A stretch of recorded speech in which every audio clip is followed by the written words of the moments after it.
Hey guys, welcome to another one of our videos. For those of you who don't already know us, we are Tiny Travel 2 and we are a family of 4 adults and 2 children who have been travelling the world full time since November 2019. Oh my god, is this amazing?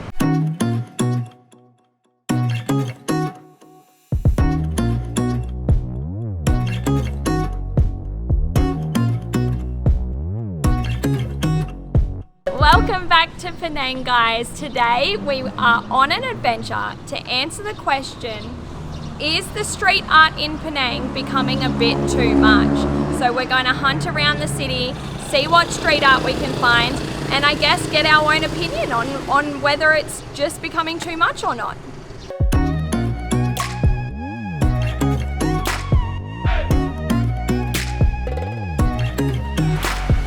We've just come down to the Chu Jetty where we were looking for the artwork called Boy in a Boat.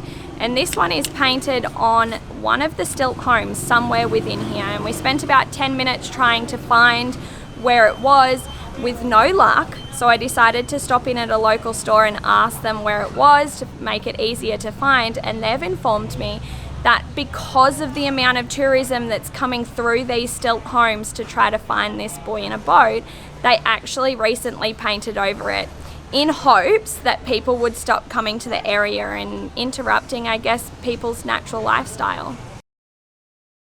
Today we're walking the city by foot, but we do suggest to rent a bike. You can do that from pretty much anywhere in the city, and you can either download the map of the street art on your phone or pick up a local paper map from any information centre and almost some hotels. There's 2 different types of street arts while you're walking around the street that you will see. One of them was done by an artist from Lithuania, and I'm going to absolutely slaughter his name, so I will put it below. But it is Ernst Zakarovic. I don't know if anyone knows how to actually say it, please let us know. But the other one is the historical artwork that was done by the local government. And it's not painted, it looks like a medal that they've sculpted, and then at the top it has information based on what was happening in this part of the city at a certain time. So it's very interesting to be walking around the city and see the 2 different types of artwork.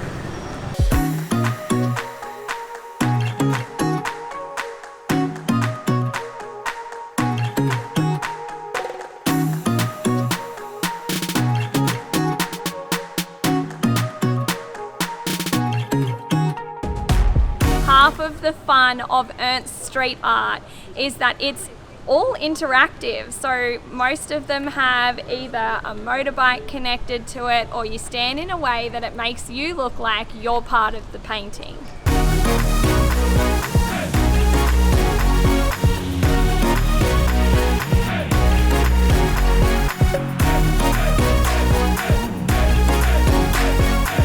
On the building behind me is meant to be the painting of what is called the Old Man, but as you can clearly see, he's no longer there. It kind of looks like maybe he's been sandblasted off.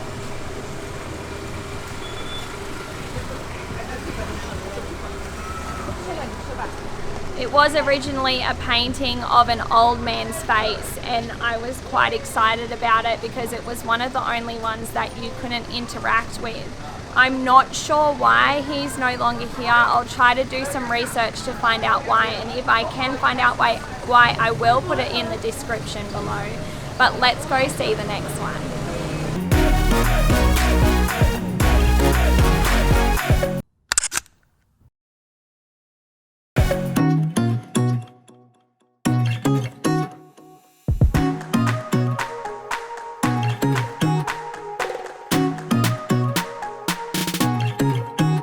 So with the wrought iron ones, there's always a little bit of a history story to go along with it. And the one that we just saw behind us here is stating about the rich Chinese men keeping their mistresses on the corner there. So the street's actually known as Love Lane.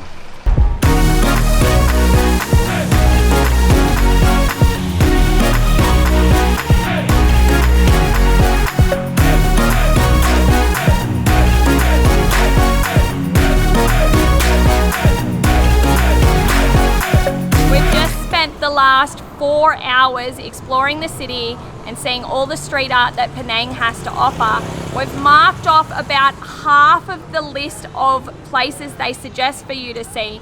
So if this is something that you're really dedicated to, you will have to dedicate a whole day to it, or let's be honest, don't do it with kids. In regards to the question of whether we think that it is too much street art for one city, we're a little bit on the fence. We just had a discussion about it and we can see both sides. I honestly can see from a tourist point of view how you can just get lost in the beauty of some of this street art, and all of the information that one art piece can give you is amazing. On the other hand, I can see from a local's point of view how there are so many people here, massive crowds trying to look at this street art. I read an article saying that there was some 6,500 people that come here each day off the cruise ships. So I can imagine that it gets absolutely packed. But in saying that, we kind of decided that walking around the street, there were so many little shops and cafes that you could see were purely there for tourism. And if tourists weren't here, there would be hundreds of people without a livelihood because they rely solely on the tourists coming to see the art in Penang. Here in Georgetown, it's well known that street food is king. We've come to Penang purely for our love of street food. In saying that though, during the process of this, after a few meals out on the street and finding somewhere that we actually enjoy, we've found something a little bit different and we think it's a little bit better. So come along and let's have a look.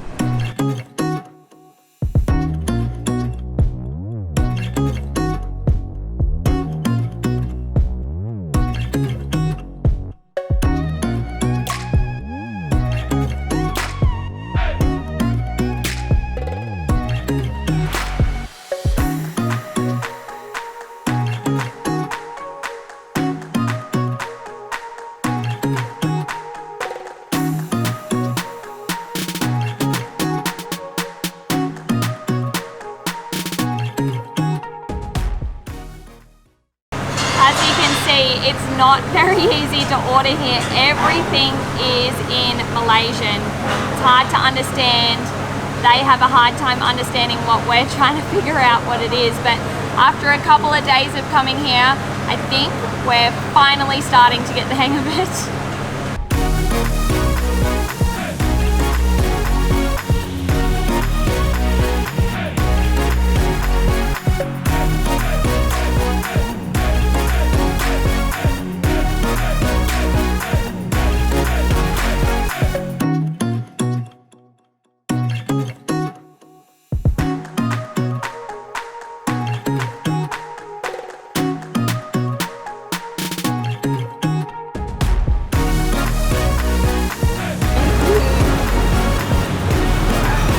This thing is absolutely amazing. It's a roadie that they fling and fling and fling until it becomes so thin, and then they cook it really hot and pull it up as it's getting heated, and it ends up turning hard and going really straight, and then they cover it in condensed milk. It's so good, you could eat a whole one. It's like, I would come here just for this thing.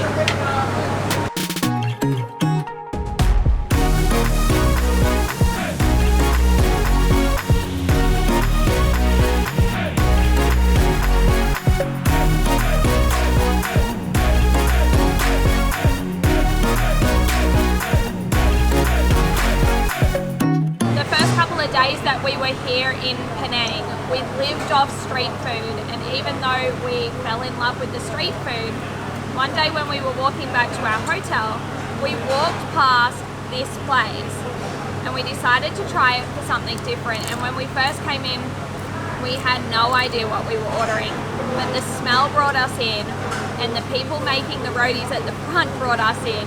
So we came in and we attempted to order, and we ended up with a whole heap of curries and rice and chicken.